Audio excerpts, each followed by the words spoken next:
എഫേസ്യ ലേഖനം 5-ാം അധ്യായത്തിന്റെ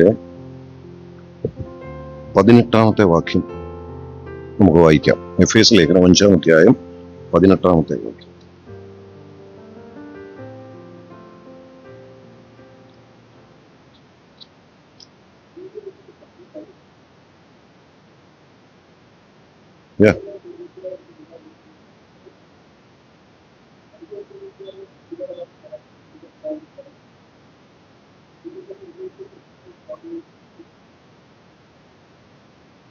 മതി.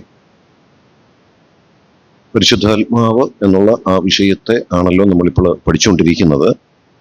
കഴിഞ്ഞ ദിവസം മുഖവുരയായി പരിശുദ്ധാത്മാവിന്റെ വ്യക്തിത്വവും ദൈവത്വവും തൃത്വത്തിലെ ഒരു വ്യക്തി എന്നീ നിലകളിലൊക്കെ ചില കാര്യങ്ങൾ നമ്മൾ കണ്ട്, പരിശുദ്ധാത്മ പ്രാവണം, പരിശുദ്ധാത്മ അഭിഷേകം എന്നീ രണ്ട് പ്രധാന വിഷയങ്ങളാണ് ചിന്തിക്കാനായിട്ടിടയായത്.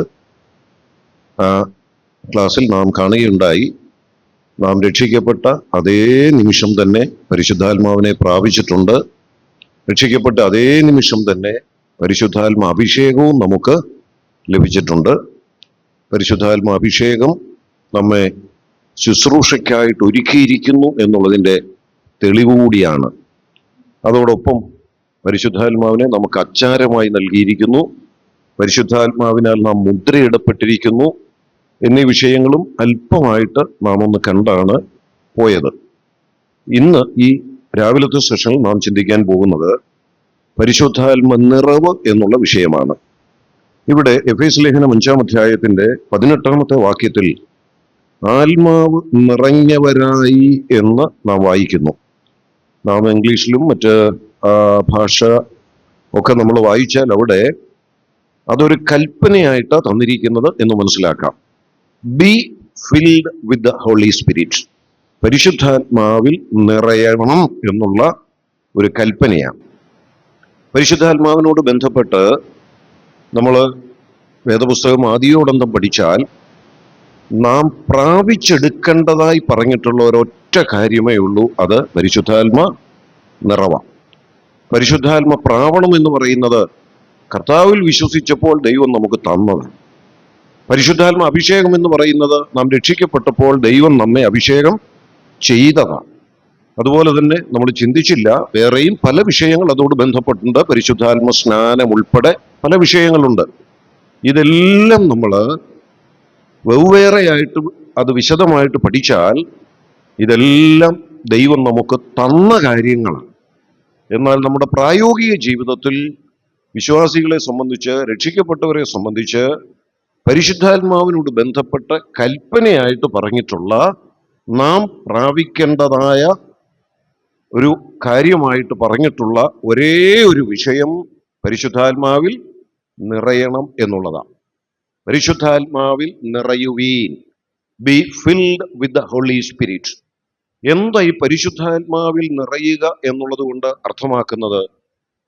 പരിശുദ്ധാത്മാവിൽ നിറയുക എന്ന് പറഞ്ഞാൽ, ആത്മനിറവ് പ്രാപിക്കുക എന്ന് പറഞ്ഞാൽ, നമ്മൾ രക്ഷിക്കപ്പെട്ടപ്പോൾ ആത്മാവിനെ കുറച്ച് കിട്ടി, കുറച്ച് ദിവസം കഴിഞ്ഞ് കുറച്ചുകൂടെ പ്രാപിച്ചെടുക്കണം.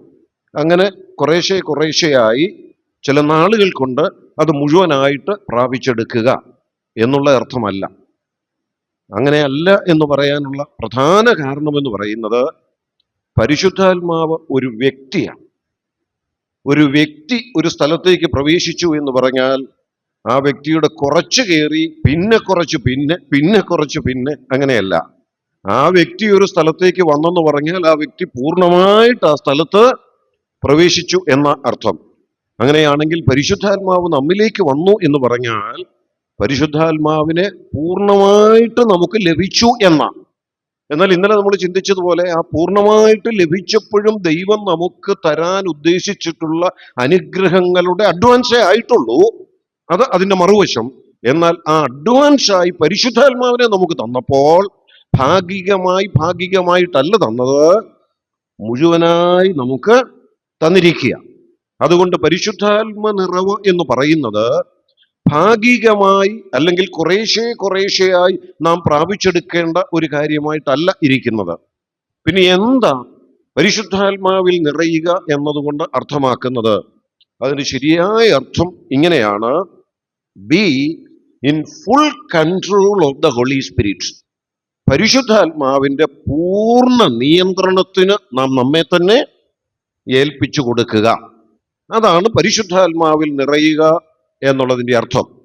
അത് മനസ്സിലാകാൻ വേണ്ടി ഒരു താരതമ്യം എന്നതുപോലെ, അല്ലെങ്കിൽ നമുക്കൊക്കെ മനസ്സിലാകത്തക്ക നിലയിലുള്ള ഒരു സാദൃശ്യ പ്രയോഗത്തിലൂടെയാണ് അത് ആ വാക്യത്തിൽ അവിടെ വെളിപ്പെടുത്തിയിരിക്കുന്നത്. 18-ാം വാക്യം ഒന്ന് ശ്രദ്ധിച്ചേ. വീഞ്ഞു കുടിച്ചു മത്തരാകരുത്, അതിനാൽ ദുർനടപ്പുണ്ടാകുമല്ലോ. ആത്മാവ് നിറഞ്ഞവരായി. ആത്മാവിൽ നിറയണമെന്നുള്ളത് പറയുമ്പോൾ അവിടെ വേറൊരു കാര്യം എടുത്തു പറഞ്ഞിട്ടുണ്ട്. ഇങ്ങനെയല്ല നിങ്ങൾ നിറയേണ്ടത്. പിന്നെ എങ്ങനെയാ? ഇത് പൗലോസിന്റെ എഴുത്തിന്റെ ഒരു പ്രത്യേക ശൈലിയാണ്. പൗലോസിന്റെ ലേഖനങ്ങൾ മുഴുവൻ വായിച്ചാൽ ഈ ഒരു ശൈലി കാണാം. അതിന്റെ തൊട്ടു മുകളിൽ തന്നെ പറഞ്ഞിട്ടുണ്ട്. 15-ാമത്തെ വാക്യം ഒന്ന് ശ്രദ്ധിച്ച്. ജ്ഞാനികളായിട്ട് നടക്കണമെന്ന് പറയുക. പക്ഷെ അതിന് തൊട്ടു മുമ്പ് പറയുകയാണ്, അജ്ഞാനികളായിട്ട് നടക്കരുത്, ജ്ഞാനികളായി നടക്കണം. അപ്പം നിങ്ങളെ കൺട്രോൾ ചെയ്യുന്നത്, നിങ്ങളെ നിയന്ത്രിക്കുന്നത് എന്തായിരിക്കണമെന്ന് പൗലോസ് അവിടെ ഓർപ്പിക്കുമ്പോൾ പറയുകയാണ്, വീഞ്ഞു കുടിച്ചു മത്തരായ പിന്നെ നിങ്ങളെ നിയന്ത്രിക്കുന്നത് എന്താ? ആ വീഞ്ഞിന്റെ കൺട്രോളിലാ. അങ്ങനെ ആകരുത്. പിന്നെ നിങ്ങൾ ആരുടെ കൺട്രോളിലാകണം? പരിശുദ്ധാത്മാവിന്റെ പൂർണ്ണ നിയന്ത്രണത്തിൽ. അപ്പൊ അത് മനസ്സിലാകാൻ വേണ്ടി വളരെ ലളിതമായ ഒരു ദൃഷ്ടാന്തം, ഒരു സാദൃശ്യം എന്നതുപോലെ ഒരു താരതമ്യ പഠനത്തിന് വിധേയമാകത്തക്ക നിലയിൽ വീഞ്ഞു കുടിച്ചു മത്തരാകരുത് എന്ന് പറഞ്ഞിട്ട് പറയാണ്. ഞാനത് പറയുമ്പോൾ സാധാരണ ഇങ്ങനെ പറയും, വീഞ്ഞു കുടിച്ചു മത്തരാകരുത്, പക്ഷെ നിങ്ങൾ മത്തരാകണം. അതെങ്ങനെ മത്തരാകണം? പരിശുദ്ധാത്മാവിൽ നിറഞ്ഞ് എന്ന് പറഞ്ഞാൽ, പരിശുദ്ധാത്മാവിൽ നിറഞ്ഞ് അവിടെ മത്തരാകുക എന്നുള്ള പദം കൊണ്ട് തെറ്റിദ്ധരിക്കരുത്. എന്തോ ഒരു അബോധാവസ്ഥയിൽ എത്തിച്ചേർന്ന് അങ്ങനെ പരിശുദ്ധാത്മാവിന് വിധേയമായി പരിസരബോധം നഷ്ടപ്പെട്ട് എന്തെങ്കിലുമൊക്കെ ചെയ്തു കൂട്ടുക എന്നുള്ളതല്ല ആ മത്തരാകുക എന്നുള്ള പ്രയോഗം കൊണ്ട് ഞാൻ അവിടെ ഉദ്ദേശിച്ചത്. നേരെ മറിച്ച് ഈ ദൈവത്തിന്റെ വചനം എഴുതിയ ദൈവദാസന്മാരൊക്കെ തന്നെ ആത്മനിറവിലാ ദൈവത്തിന്റെ വചനം എഴുതിയത്. ആത്മനിറവിൽ ദൈവദാസന്മാർ ചെയ്ത പല ശുശ്രൂഷകളെ കുറിച്ച് ദൈവത്തിന്റെ വചനത്തിൽ, പ്രത്യേകിച്ച് അപ്പോസ്തല പ്രവൃത്തികളുടെ പുസ്തകത്തിൽ വിശദമായിട്ട് രേഖപ്പെടുത്തിയിട്ടുണ്ട്. അതെല്ലാം നമ്മൾ വായിച്ചു നോക്കിയാൽ അവരൊന്നും ആത്മനിറവിലായതിന്റെ ഫലമായി അവരെ തന്നെ മറന്ന്, പരിസരവും മറന്ന്, ഏതോ ഒരു ഉന്മാദാവസ്ഥയിലായി എന്തെങ്കിലുമൊക്കെ ശുശ്രൂഷകൾ ചെയ്തു കൂട്ടിയതായിട്ട് അല്ല വിശുദ്ധ വേദപുസ്തകം നമ്മെ പഠിപ്പിക്കുന്നത്. മറിച്ച് പൂർണ്ണ ബോധത്തോടും അവരെവിടാണ്, ഏത് സാഹചര്യത്തിലാണ്, ഏത് ശുശ്രൂഷയാണ് ചെയ്യുന്നത്, ഈ തികഞ്ഞ തിരിച്ചറിവോടും ബോധത്തോടും കൂടി തന്നെ, എന്നാൽ അതേ സമയത്ത് അവർ പരിശുദ്ധാത്മാവിന്റെ ആ കൺട്രോളിന് തങ്ങളെ തന്നെ പൂർണ്ണമായി ഏൽപ്പിച്ചു കൊടുത്തുകൊണ്ട് ആ ശുശ്രൂഷ ചെയ്തു എന്നാണ് ആ വേദഭാഗങ്ങളൊക്കെ നമ്മൾ പഠിച്ചാൽ മനസ്സിലാക്കാനായിട്ട് സാധിക്കുന്നത്. അപ്പൊ അത് നമ്മൾ പ്രാപിക്കേണ്ട ഒന്നാണ്. രക്ഷിക്കപ്പെട്ടപ്പോൾ പരിശുദ്ധാത്മാവിനെ കിട്ടി. അത് പല നിലകളിൽ നമ്മൾ കണ്ടു. അച്ചാരമായി, മുദ്രയായി, അത് അഭിഷേകമായി ഒക്കെ നമുക്ക് ലഭിച്ചു. എന്നാൽ നമ്മുടെ ദൈനംദിന ജീവിതത്തിന്റെ ഓരോ ദിവസങ്ങളിലും ആ ആത്മാവിനെ അനുസരിച്ച് നടപ്പീനെന്നൊക്കെ നമ്മൾ ലേഖനങ്ങളിൽ വായിക്കുന്നുണ്ട്. ആ നിലയിൽ ദൈവത്തിന്റെ പരിശുദ്ധാത്മാവിന് മുഴുവനായി നാം നമ്മെ തന്നെ വിധേയപ്പെടുത്തിക്കൊണ്ട് ആ പൂർണ്ണ നിയന്ത്രണത്തിൽ ആയിരിക്കുക എന്നാണ് ആത്മാവിൽ നിറയുക എന്നുള്ള പദം കൊണ്ട്, അല്ലെങ്കിൽ ആ കൽപ്പന കൊണ്ട് അർത്ഥമാക്കുന്നത്. നമ്മൾ ഈ ആത്മനിറവെന്ന് പറയുന്ന വിഷയം ദൈവവചനത്തിന്റെ പഴയ നിയമവും പുതിയ നിയമവും കൂടി എടുത്ത് പഠിച്ചാൽ 20 പ്രാവശ്യമാണ് ബൈബിളിൽ, ഉൽപ്പത്തി മുതൽ വെളിപ്പാട് വരെ നമ്മൾ നോക്കിയാൽ ആത്മനിറവിനെ കുറിച്ച് പറഞ്ഞിട്ടുള്ള വേദഭാഗങ്ങൾ നാം കാണുന്നത് ആകെ 20 പ്രാവശ്യമാണ്. അതിൽ 5 പ്രാവശ്യവും പഴയ നിയമത്തിലും ബാക്കി 15 പ്രാവശ്യം പുതിയ നിയമത്തിലുമാണ്. ആ 5 പ്രാവശ്യം പഴയ നിയമത്തിലുള്ളത് ഞാൻ വേഗത്തിൽ ഒന്ന് വേദവാക്യം പറയാം, എടുത്തിപ്പം വായിക്കണ്ട. പുറപ്പാട് പുസ്തകം 28-ാം അധ്യായത്തിന്റെ 3-ാം വാക്യത്തിലുണ്ട്. പുറപ്പാട് പുസ്തകം 28-ാം അധ്യായത്തിന്റെ 3-ാം വാക്യത്തിൽ, പുറപ്പാട് പുസ്തകം 31-ാം അധ്യായത്തിന്റെ 2 മുതൽ 5 വരെയുള്ള വാക്യങ്ങളിൽ, പുറപ്പാട് പുസ്തകം 35-ാം അധ്യായത്തിന്റെ 31 മുതൽ 33 വരെയുള്ള വാക്യങ്ങളിൽ, ആവർത്തന പുസ്തകം 34 അധ്യായത്തിന്റെ 9 വാക്യത്തിൽ, മീഖായുടെ പ്രവചനം 3 അധ്യായം 8 ഇങ്ങനെ പഴയ നിയമത്തിൽ 5 പ്രാവശ്യമാണ് ആത്മനിറവിനെ കുറിച്ച് നമുക്ക് വായിക്കാൻ കഴിയുന്നത്. നോട്ട് ചെയ്യുന്നവർക്ക് ലഭിച്ചെന്ന് ഞാൻ കരുതുന്നു. വേഗത്തിൽ ഒന്നുകൂടെ പറയാം. പുറപ്പാട് പുസ്തകം 28 അധ്യായം 3 വാക്യം, പുറപ്പാട് പുസ്തകം 31 അധ്യായം 2 മുതൽ 5 വരെ വാക്യങ്ങൾ, പുറപ്പാട് പുസ്തകം 35 അധ്യായം 31 മുതൽ 33 വരെ വാക്യങ്ങൾ, ആവർത്തന പുസ്തകം 34 അധ്യായം 9 വാക്യം, മീഖായുടെ പ്രവചനം 3 അധ്യായം 8 വാക്യം. ഈ 5 വേദഭാഗങ്ങൾ നമ്മൾ വായിച്ചാൽ പഴയ നിയമത്തിൽ ഉണ്ടായിരുന്ന ചില വ്യക്തികൾ ഓരോരോ പ്രത്യേക ശുശ്രൂഷകൾക്കായി ദൈവത്താൽ നിയോഗിക്കപ്പെട്ടപ്പോൾ ആത്മനിറവിലായി ആ ശുശ്രൂഷകൾ ചെയ്തതായിട്ട് നമ്മൾ വായിക്കുന്നത്. ആ വ്യക്തികളെ നമ്മൾ എടുത്ത് ഓരോരുത്തരെ കുറിച്ചും പഠിച്ചാൽ അതിൽ ഒന്നാമത്തേത് ബസലേൽ എന്ന് പറയുന്ന ഒരു വ്യക്തിയാണ്. ആ വ്യക്തി ദേവാലയത്തിന്റെ പണിയോട് ബന്ധപ്പെട്ടുള്ള കാര്യങ്ങൾ ചെയ്യാനാ ദൈവാത്മാവിനാൽ നിറയപ്പെട്ടതായിട്ട് അവിടെ വായിക്കുന്നത്. എന്ന് പറഞ്ഞാൽ അവിടുത്തെ ചില ആശാരിപ്പണി പോലുള്ള അത്തരം പണികൾ ചെയ്യാൻ. അപ്പം ദൈവാലയത്തോട് ബന്ധപ്പെട്ട ആ നിലയിലുള്ള ശുശ്രൂഷകൾ ചെയ്യണമെങ്കിലും അത് ഫലകരമായി ചെയ്യണമെങ്കിൽ എന്തു വേണം? ദൈവാലയത്തിനകത്ത് പുരോഹിതനായി നിന്ന് പൗരോഹിത്യ ശുശ്രൂഷ ചെയ്യുന്നയാളല്ല ബസലേൽ, മറിച്ച് അവിടുത്തെ മറ്റ് ഈ നിലകളിലുള്ള പണികൾ ചെയ്തയാളാ. പക്ഷെ അതും വിജയകരമായിട്ട് നിർവഹിക്കണമെങ്കിൽ എന്തു വേണമെന്നാ പഴയ നിയമം പഠിപ്പിക്കുന്നത്? ആത്മനിറവ് ആവശ്യമാണ്. പിന്നീട് യോശുവയെ മോശ ശുശ്രൂഷകളൊക്കെ ഏൽപ്പിച്ചു വിടുന്നു. യോശുവ ആത്മനിറവിൽ ശുശ്രൂഷകൾ ചെയ്തതാണ് വായിക്കുന്നത്. മീഖയെ കുറിച്ച് ആത്മാവ് നിറഞ്ഞവനായി എന്ന് വായിക്കുന്നുണ്ട്. ഇതാണ് പഴയ നിയമത്തിലെ 5 വാക്യങ്ങൾ. പിന്നീട് പുതിയ നിയമത്തിലേക്ക് നമ്മൾ വന്നാൽ സുവിശേഷ പുസ്തകങ്ങളിൽ ആത്മനിറവെന്നുള്ള പദം നാം ലൂക്കോസിന്റെ സുവിശേഷത്തിൽ മാത്രമേ വായിക്കുന്നുള്ളൂ.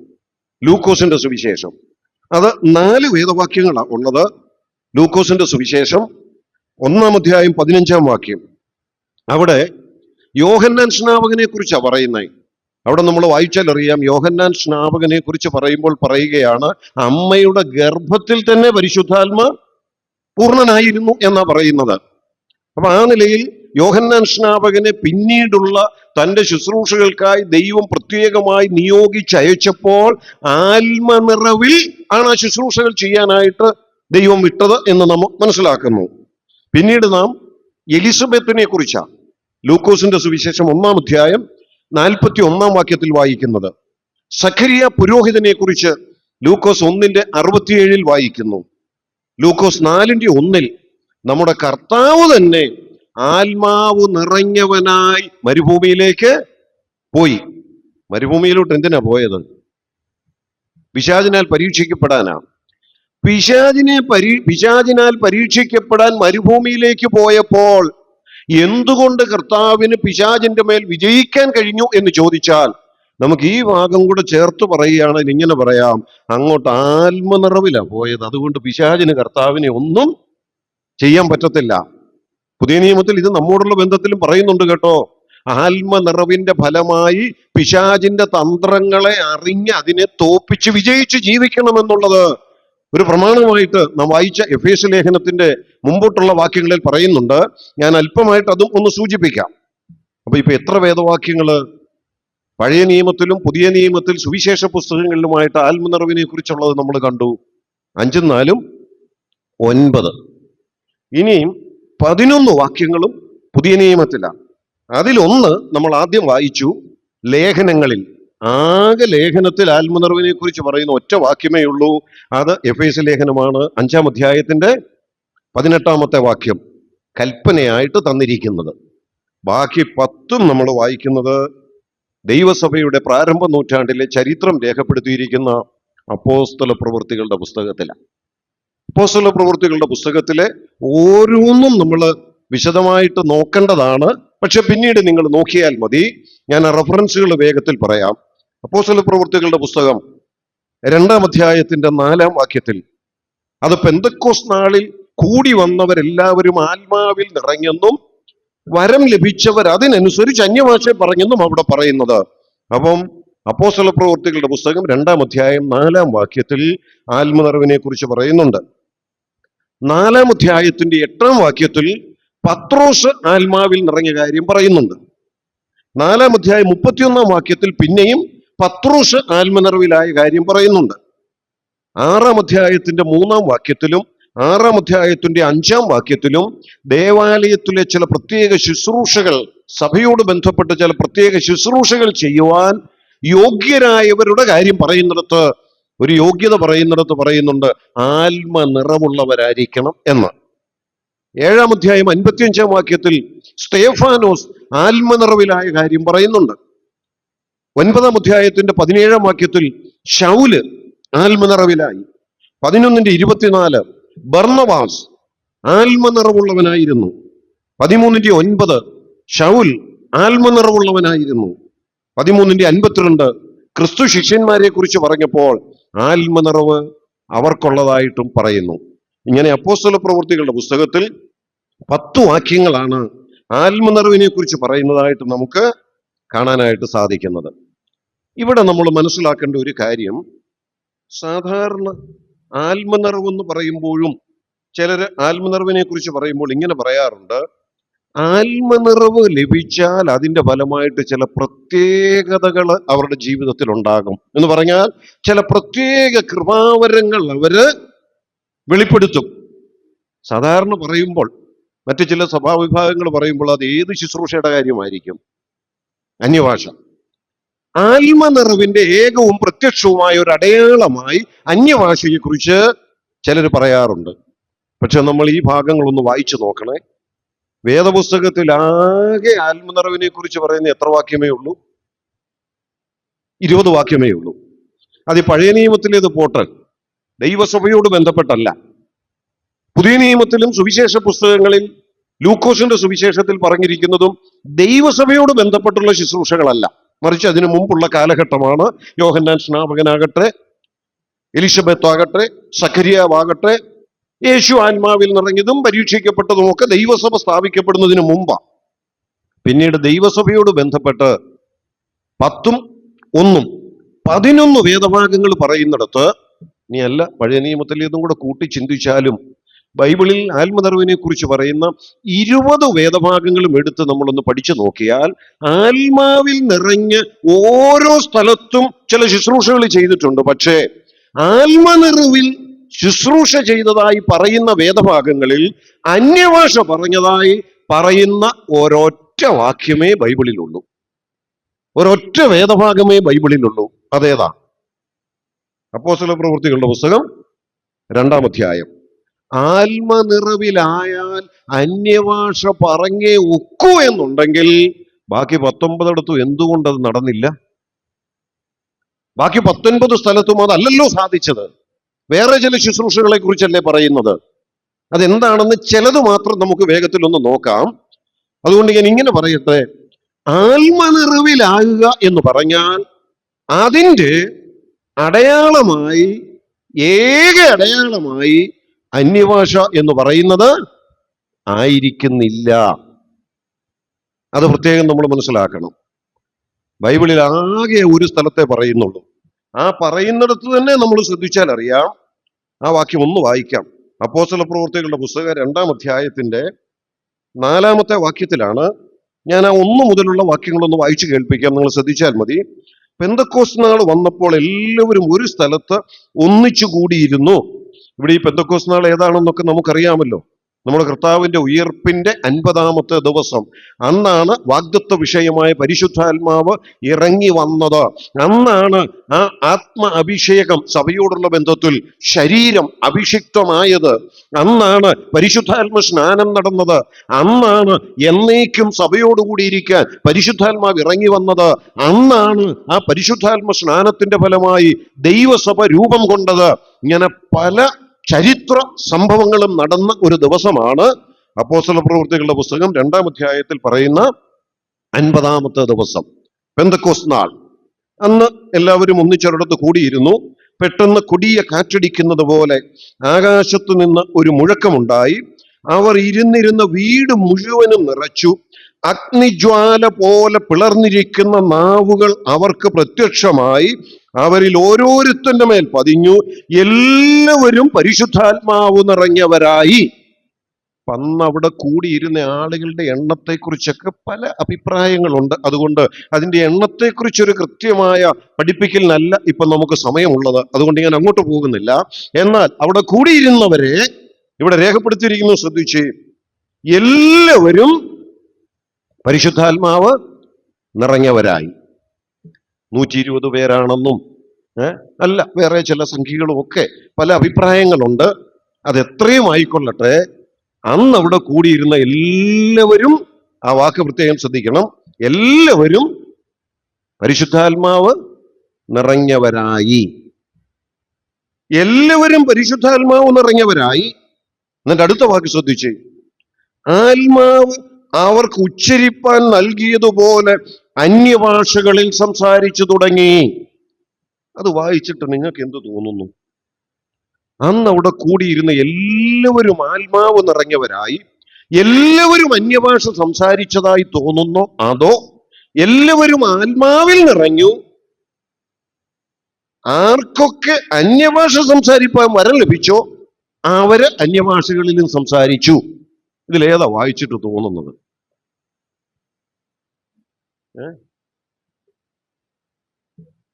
അന്ന് അവിടെ കൂടിയിരുന്ന എല്ലാവരും ആത്മാവിൽ നിറഞ്ഞു. പക്ഷേ എല്ലാവരും അന്യഭാഷ പറഞ്ഞതായിട്ട് അവിടെ വായിക്കുന്നില്ല. ഉണ്ടോ? ഇല്ല. അപ്പൊ ഞാനൊരു ചെറിയ ഉദാഹരണം ഒന്ന് മനസ്സിലാക്കാൻ വേണ്ടി ലളിതമായി പറയാം. ഇപ്പൊ മുളന്തുരുത്തിലെ സഭ മുളന്തുരുത്തി ജംഗ്ഷനിൽ ഒരു പരസ്യയോഗം നടത്താനായിട്ട് തീരുമാനിച്ചു. സഭയായിട്ട് കൂടി വന്ന് പ്രാർത്ഥിച്ചു. എല്ലാവരും കൂടെ ആ ആത്മീയ സന്തോഷത്തോടെ പ്രാർത്ഥിച്ച് പരസ്യയോഗത്തിന് ദൈവവചനം പ്രസംഗിക്കാനായിട്ട് മുളന്തുരുത്തി ജംഗ്ഷനിലേക്ക് പോയി. കൃപയും വരവും ലഭിച്ചവരവിടെ ശുശ്രൂഷിക്കുന്നത്. അല്ല, പോയ എല്ലാവരും പ്രസംഗിക്കുകയാണോ? പോയ എല്ലാവരും അവിടെ പ്രസംഗിക്കുന്നില്ല. പക്ഷെ നമ്മളും സന്തോഷത്തോടെ പ്രാർത്ഥിച്ച് ആത്മാവിന്റെ നടത്തിപ്പനുസരിച്ച് സഭയായി കൂടി വന്ന സഹോദരി സഹോദരന്മാർ എല്ലാവരും പോയി പരസ്യ യോഗം നടത്തി. പക്ഷേ ആ യോഗത്തിൽ നാം പോയതിൽ ചുരുക്കം ചിലര് മാത്രമേ പ്രസംഗിക്കുന്നുള്ളൂ.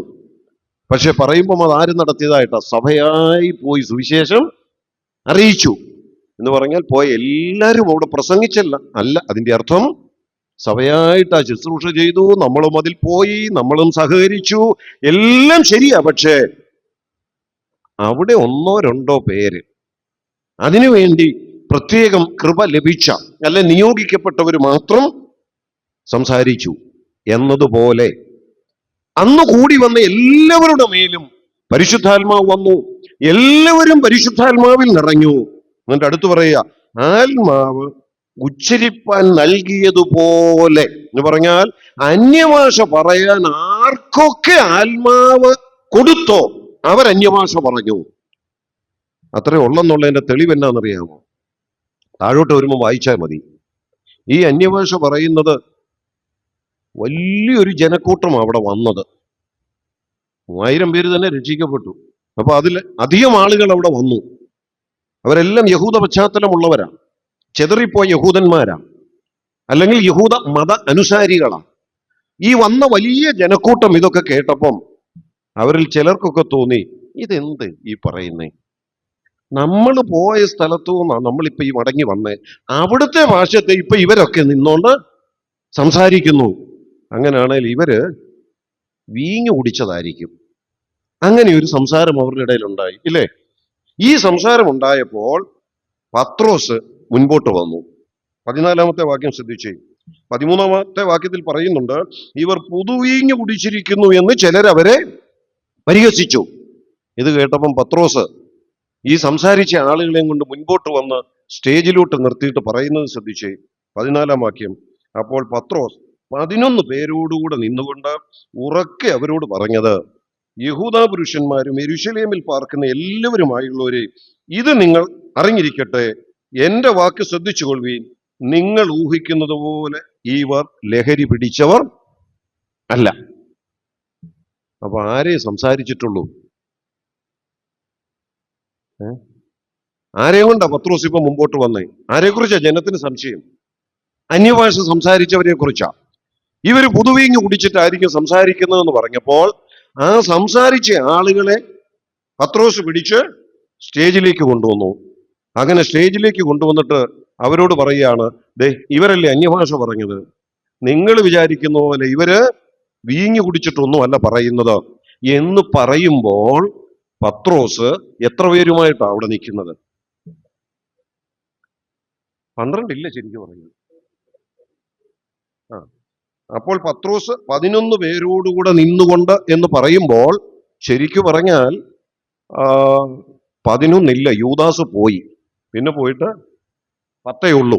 ഒരു പക്ഷേ താൽക്കാലികമായി അവിടെ തെരഞ്ഞെടുക്കപ്പെട്ട ഒരാളുണ്ട്, ചീട്ടിട്ട് തെരഞ്ഞെടുക്കപ്പെട്ട, അദ്ദേഹവും ഈ കൂട്ടത്തിൽ വന്നിട്ടുണ്ടായിരിക്കും.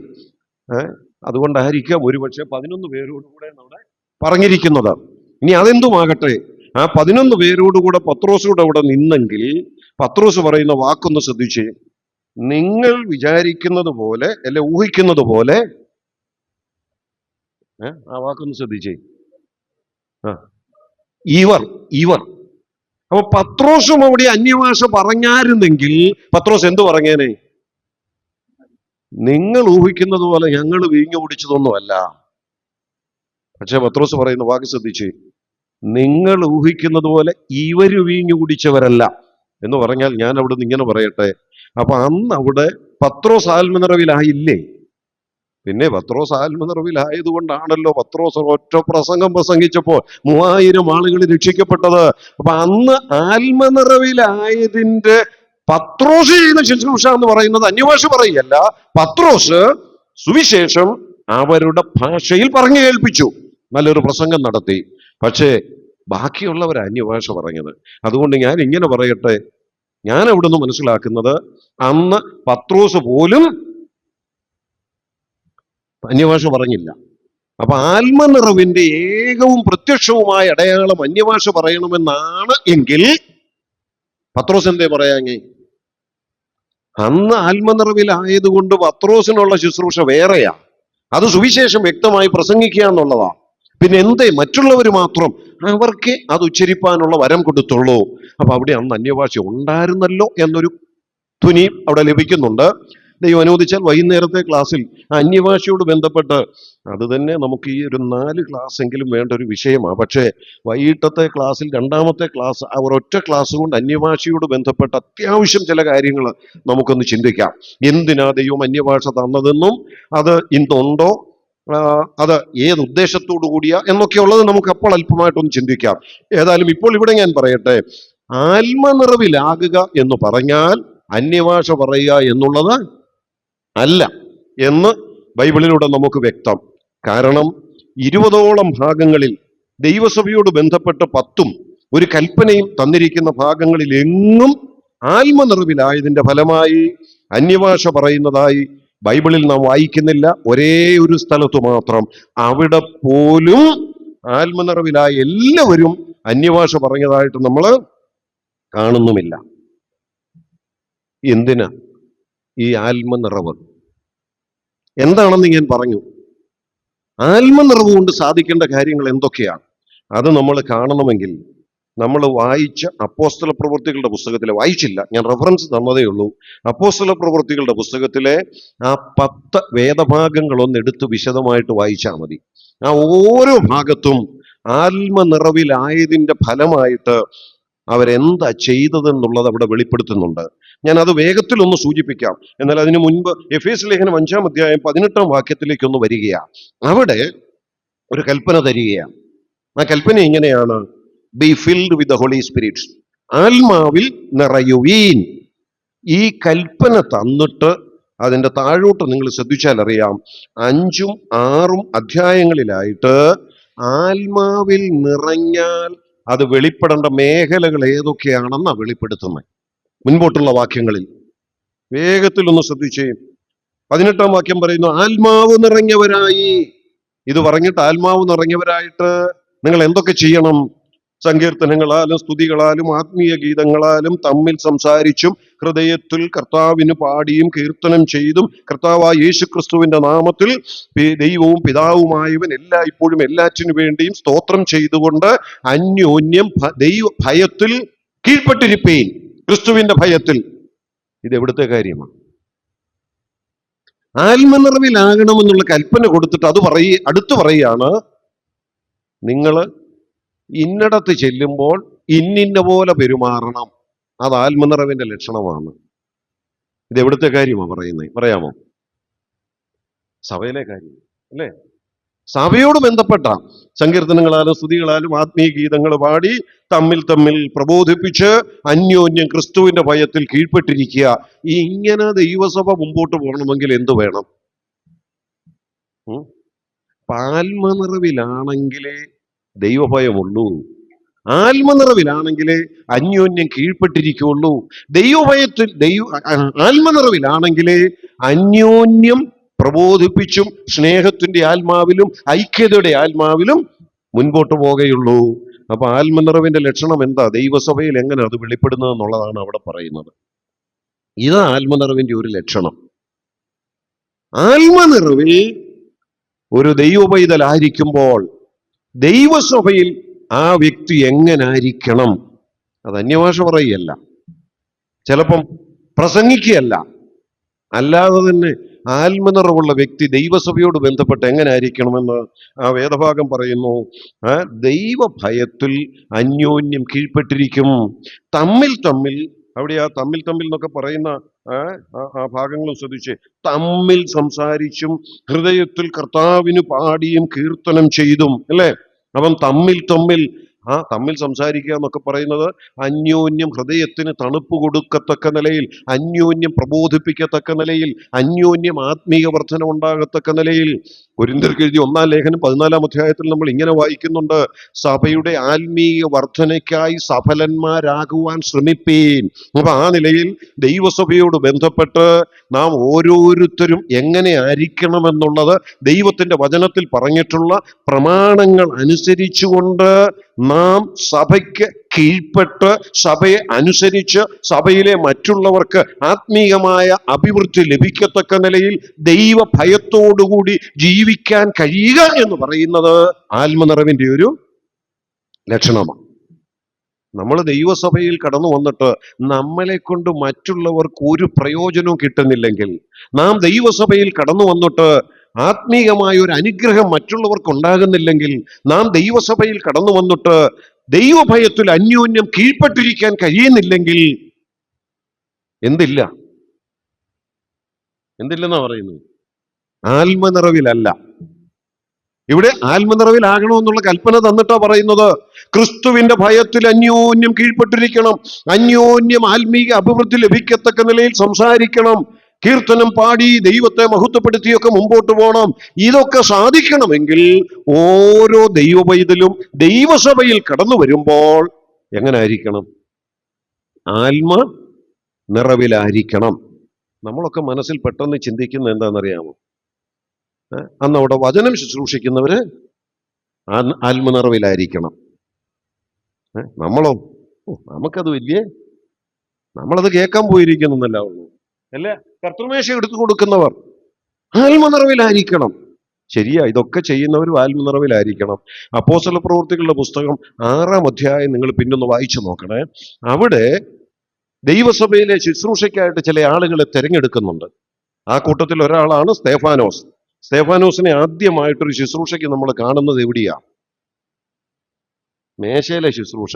മേശയിലെ ശുശ്രൂഷ എന്ന് പറയുമ്പം തെറ്റിദ്ധരിക്കരുത്, കർത്തൃമേശ എടുത്തു കൊടുക്കുന്ന ശുശ്രൂഷ അല്ല ഇവിടെ പറയുന്ന മേശയിലെ ശുശ്രൂഷ. പിന്നെ എന്താ?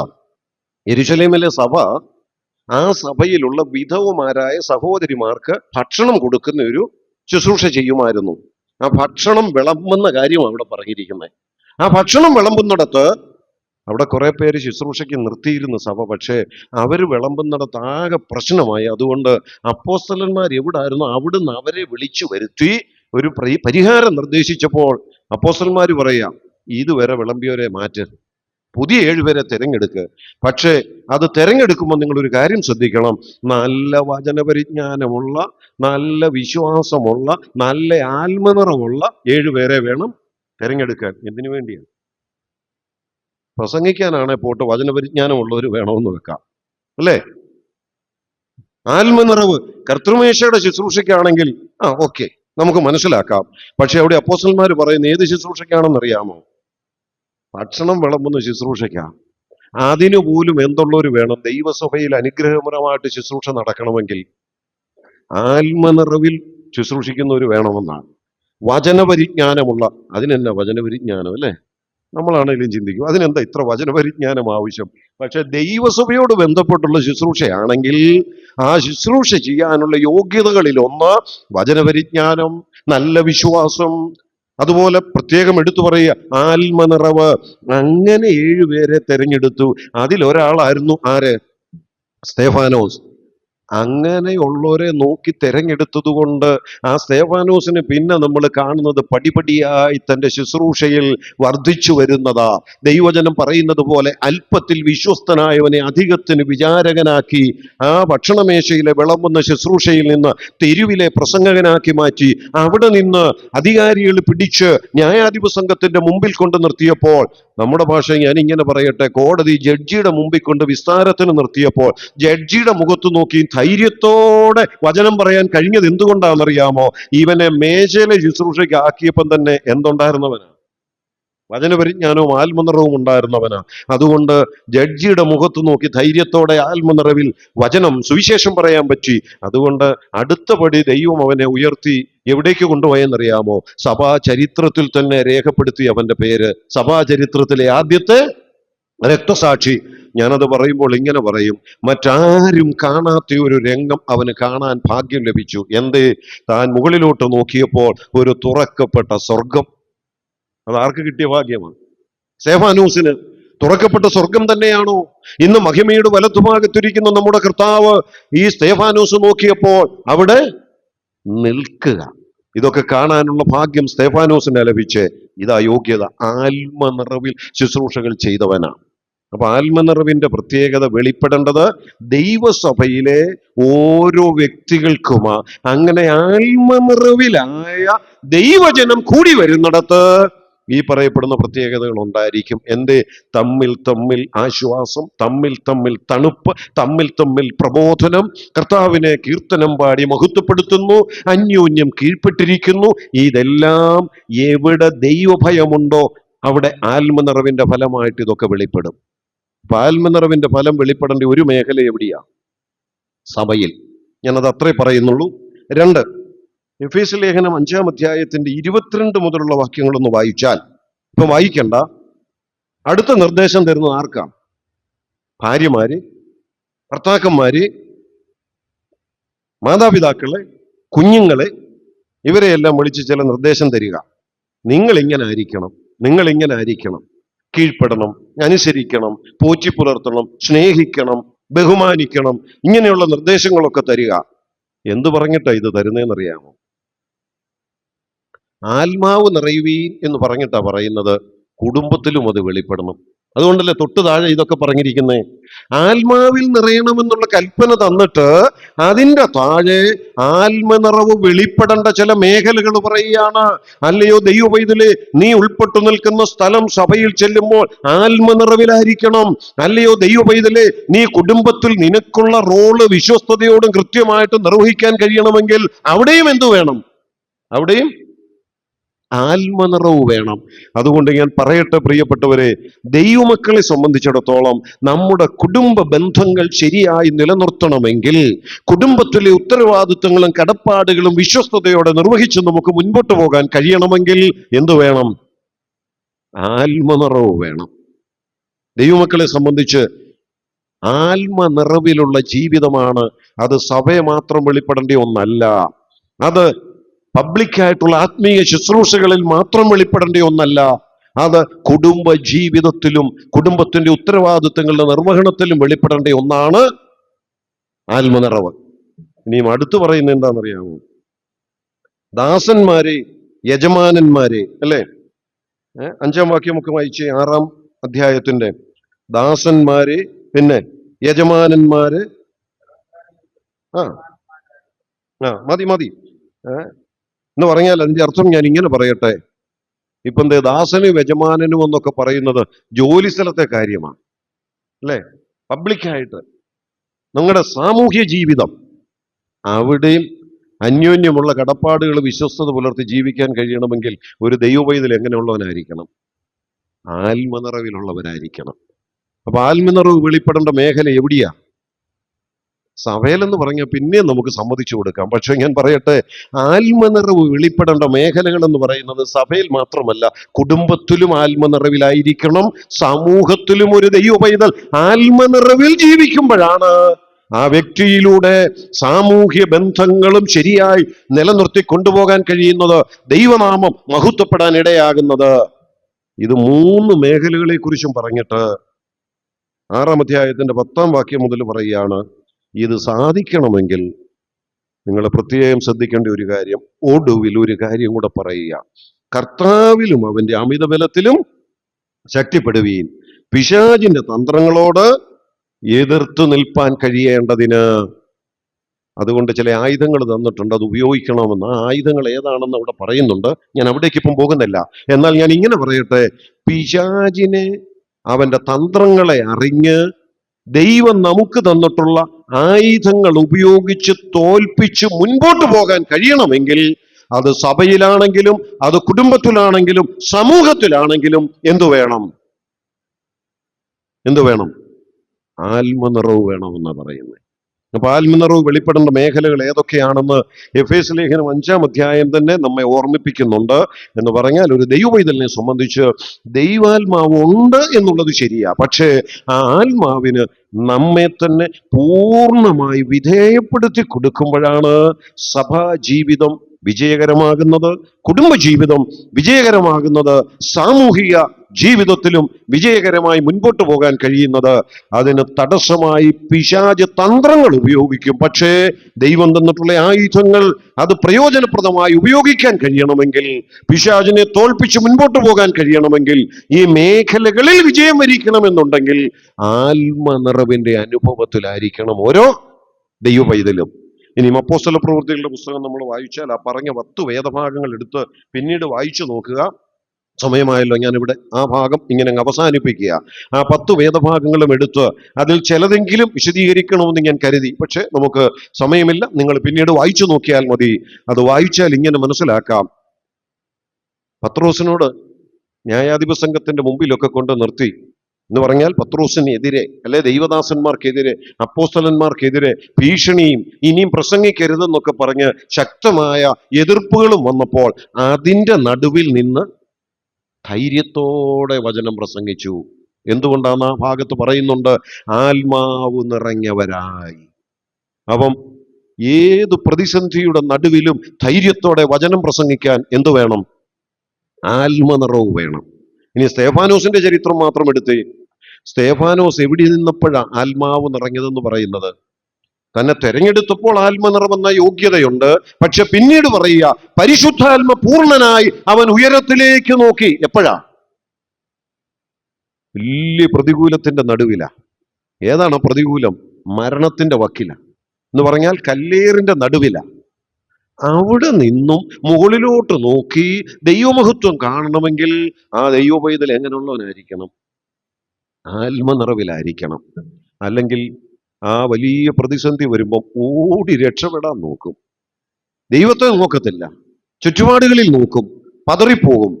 ജീവിതത്തിന്റെ വൈഷമ്യങ്ങളിലും പ്രതിസന്ധികളിലും അതിനെ തരണം ചെയ്ത് വിജയകരമായിട്ട് മുൻപോട്ട് പോകാൻ കഴിയണമെങ്കിൽ ആത്മനിറവിന്റെ അനുഭവം വേണം. അങ്ങനെ അനേക കാര്യങ്ങൾ അപ്പോസ്തല പ്രവൃത്തികളുടെ പുസ്തകം അപ്പോസ്തല പ്രവൃത്തികളുടെ പുസ്തകത്തിലെ 10 വേദവാക്യങ്ങളും നിങ്ങൾ പിന്നീട് വായിച്ചു നോക്കിയാൽ ആത്മനിറവിന്റെ ഫലമായി അവരെന്താ ചെയ്തതെന്ന് മനസ്സിലാക്കാം. ഞാൻ ഒന്നുകൂടി ഇങ്ങനെ പറയട്ടെ, ആത്മനിറവിന്റെ ഫലമായി അന്യഭാഷ പറഞ്ഞേ ഒക്കൂ എന്നുള്ളത് വേദപുസ്തകം പഠിപ്പിക്കുന്ന ഒരു ഉപദേശമേ അല്ല. ആകെ ഒരിടത്തേ അത് പറയുന്നുള്ളൂ. അവിടെ പോലും ആത്മാവിൽ നിറഞ്ഞ എല്ലാവരും അന്യഭാഷ പറഞ്ഞതായി വായിക്കുന്നുമില്ല. എന്നാൽ അന്യഭാഷ ഉണ്ടായിരുന്ന, പ്രത്യേകമായ ഉദ്ദേശത്തോടു കൂടി അങ്ങനെ ഒരു കൃപാവരം നൽകിയിരുന്ന ആ കാലഘട്ടത്തിൽ അതിൽ ചിലർ അവർക്ക് ഉച്ചരിപ്പാൻ ലഭിച്ചതനുസരിച്ച് ആത്മനിറവിൽ അന്യഭാഷ പറഞ്ഞു എന്നുള്ളത് അവിടെ ശരിയാണ്. എന്നാൽ പിന്നീട് ദൈവത്തിന്റെ വചനം പഠിച്ചാൽ ആ അന്യഭാഷ എന്ന വരം ഇന്നില്ല എന്നുള്ളതും, ഏതുദ്ദേശത്തോടു കൂടി തന്നോ ആ കാര്യം സാധിച്ചതോടുകൂടി അത് നീങ്ങിപ്പോയി എന്നുള്ളതും വിശുദ്ധ വേദപുസ്തകം വളരെ വ്യക്തമായി പഠിപ്പിക്കുന്നുണ്ട്. അത് നമുക്ക് വൈകുന്നേരത്തെ ക്ലാസ്സിൽ സമയം പോലെ ചിന്തിക്കാം എന്ന് ഞാൻ കരുതുന്നു. ഇപ്പോൾ ഇവിടെ അവസാനിപ്പിക്കട്ടെ. Be filled with the Holy Spirit. പരിശുദ്ധാത്മാവിനോട് ബന്ധപ്പെട്ടുള്ള വ്യത്യസ്ത അനുഗ്രഹങ്ങളിലും അനുഭവങ്ങളിലും നാം പ്രാപിച്ചെടുക്കേണ്ട ഒന്ന് ആത്മാവിൽ നിറയുക എന്നുള്ളതാണ്. ഇതെങ്ങനെ സാധിക്കുന്നത്? ഇന്നത് സാധിക്കുന്നത് നാം ദൈവസന്നിധിയിൽ ഇരുന്ന്, ദൈവവചനത്തിന് മുമ്പിലിരുന്ന്, പ്രാർത്ഥനയോടെ, ദൈവവചന ധ്യാനത്തോടെ ദൈവവുമായി നാം കൂടുതൽ അടുക്കുന്നതനുസരിച്ച്, നമ്മെ തന്നെ ദൈവത്തിന്റെ ഇഷ്ടത്തിന് ഏൽപ്പിച്ചു കൊടുക്കാൻ മനസ്സ് വയ്ക്കുന്നതനുസരിച്ച് നമുക്ക് പ്രാപിച്ചെടുക്കാൻ കഴിയുന്ന ഒന്നാണ് ആത്മനിറവ് എന്ന് പറയുന്നത്. അത് നമ്മുടെ ദൈനംദിന ജീവിതത്തിൽ അനുഭവിപ്പാൻ കഴിയണമെങ്കിൽ ദിവസവും ദൈവസന്നിധിയിൽ തനിയെ ഇരിക്കുന്ന ചില മണിക്കൂറുകൾ നമുക്ക് ഉണ്ടാകണം. വളരെ ബദ്ധപ്പാട് പിടിച്ച ജീവിതമാണ്. ഒരുപക്ഷെ കൂടിയവരുകൾക്കൊക്കെ കടന്നു വരുന്നുണ്ട്, ശരിയാ. പക്ഷെ ഞാൻ പറയട്ടെ, അതിനെല്ലാം അപ്പുറത്ത് തനിയെ ചില നിമിഷങ്ങളെങ്കിലും, ചില മണിക്കൂറുകളെങ്കിലും, ചിലപ്പോൾ രാത്രിയാകാം, ഞാനും ദൈവവും മാത്രം, ഞാനും ദൈവത്തിന്റെ വചനവും മാത്രം, അങ്ങനെ നമുക്കിരിക്കാൻ കഴിയുന്നുണ്ടോ? അവിടെയാണ് നമുക്ക് ഈ ആത്മനിറവിന്റെ അനുഭവത്തിലേക്ക് വരാനായിട്ട് കഴിയുന്നത്. ദൈവവുമായിട്ട് അങ്ങനെ ഒരു വ്യക്തിബന്ധം നിരന്തരം പുലർത്തുവാൻ കഴിയാതെ ഒരു വിശ്വാസി എന്ന് പറഞ്ഞ് മുൻപോട്ട് പോയാൽ ആത്മാവുണ്ട്, അഭിഷേകവുമുണ്ട്, ശരിയാ, പക്ഷേ എന്തില്ല? ആത്മനിറവില്ല. അങ്ങനെ വരുമ്പോൾ സഭയിലും നമ്മെ കൊണ്ട് വലിയ പ്രയോജനമുണ്ടാകില്ല, കുടുംബത്തിലും വിജയകരമായി മുൻപോട്ട് പോകാൻ കഴിയത്തില്ല, സമൂഹത്തിലും വേണ്ട പോലെ ക്രിസ്തീയ സാക്ഷ്യം നിർവഹിച്ച് ജീവിക്കാൻ കഴിയത്തില്ല. ഇതൊക്കെ സാധിക്കണമെങ്കിൽ ആത്മനിറവിന്റെ അനുഭവത്തിൽ ജീവിക്കുന്നവരായിരിക്കണം. ആ കൽപ്പന ഉൾക്കൊണ്ടുകൊണ്ട് ആത്മനിറവുള്ളവരായി മുൻപോട്ട് പോകുവാൻ ദൈവത്തിന്റെ ആത്മാവ് നമ്മെ സഹായിക്കട്ടെ. ദൈവനാമം വാഴ്ത്തപ്പെടുന്നു.